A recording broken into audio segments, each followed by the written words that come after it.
When making plans for your labour and birth, you need to be very clear about who you want there. Some women find the ideal birth partner is the father of their baby, and for others it will be their mum or best friend. You're doing a brilliant job here. Emma looked to her partner Glenn for support with Evie's birth. He was brilliant support, absolutely brilliant. Kept telling me to squeeze his hand harder because I wasn't hurting hard enough. So no, he was fantastic, and him and the midwife were just laughing and they were having a fabulous time. And At times, Glenn's excitement distracted him from his duties to Emma. Glenn, come and have a look at this head coming out, and oh look, can you see all that hair coming? And I'm just, hello, it's me up here. You know, I'm doing all the hard work, and those two were down there having a good time. Eva will have her partner Austin supporting her every step of the way. I've been to some of these antenatal classes, and we've talked about it, and you know, I have my own perceptions. His approach is like, oh, you know, it's natural. I'm sure we're gonna know how to do what we need to do, which I think is, I agree with, but up to a certain point. I'm trying to keep an open mind about it because I'm not really sure how it will be for us, but at the same time I don't really want to get too stressed about it or too worry about things which may or may not happen. When it comes to the nitty-gritty of labour though, Austin is a little apprehensive. I know he's been scared of how he's going to react because he's very squeamish. He doesn't like blood or needles or things like that, and everything medical he's never been comfortable with it. I'm a bit squeamish, so that side of it, I mean the blood and horror and all the messy part, that's probably my only real concern. But I think he's going to surprise himself. I think he's going to cope well, and he's going to definitely be supportive.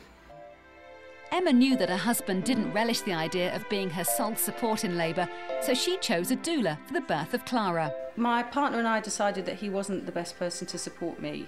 We decided that even with the first baby, and my mum had come and been my support, but as I had more children, I needed someone at home to look after the children when I went into hospital, so my mum took over that role. Giving birth successfully can be a real a sort of a head thing as well as a body thing. You have to feel confident as you can feel to do it right, and having a doula there supporting me made, I think, all the difference. I mean, some people, I suppose, are happy having their partners do it, but I think even if their partners are there, it's nice for them to have a support as well, so it's not, the onus is completely on them to support the woman. And personally, I think women support other women better than a man ever could, because a woman knows, especially a woman who's had children, knows what it's like. Peggy is a single mum. She had to decide whether her new partner would be present at the birth of Arlo. He wasn't sure if he wanted to actually be there for the delivery, and I wouldn't want to force anybody into that situation, because I know even people who are, you know, married, whatever, their husbands don't always want to do that, or the wives don't want them there. But so no, in the end I had to, I had my mum and another birth partner. And it was funny because I never wanted mum there for the delivery because I felt a bit odd about that. But she ended up being there, which was really nice. Chloe is also a single mum, and in the absence of a partner, her mum is only too eager to be involved. My mum was just like, no, you're taking me. I want to do it. She was like, you can fall back on me and we can go. And you're just like, you know, we'll get to the hospital or something, and it'll be her jumping in bed going, right, okay, give me a epidural. And it'll be like, Mum, that's my spot. Yeah, no, she'll be there. Eva and Austin have now welcomed Viola into their family. And how was the birth experience?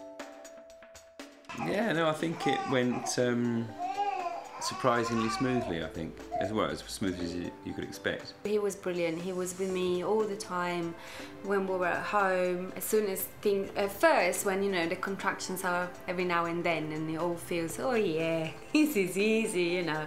He was really good-humoured and like distracting me and not focusing too much on what was happening, just keep going, doing normal things. Ava made me read a small part of one of her books which explains about the 7 stages, I don't know, I think it's 7 or 8 stages, so I was fully prepared for 14 hours, 14 and a half hours exactly.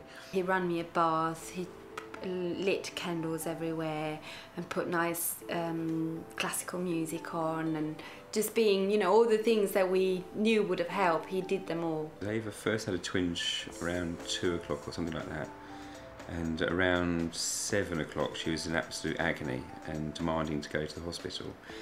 And I was of course saying to her, well, no, there's no need to move because you're only in stage 2 and we've got plenty of hours to go, you'll be fine, just hang on in there. I was just so focused on myself, and so I don't really remember even looking at him much. She said, I think we ought to go to a hospital, so in the end she convinced me that it was time to go.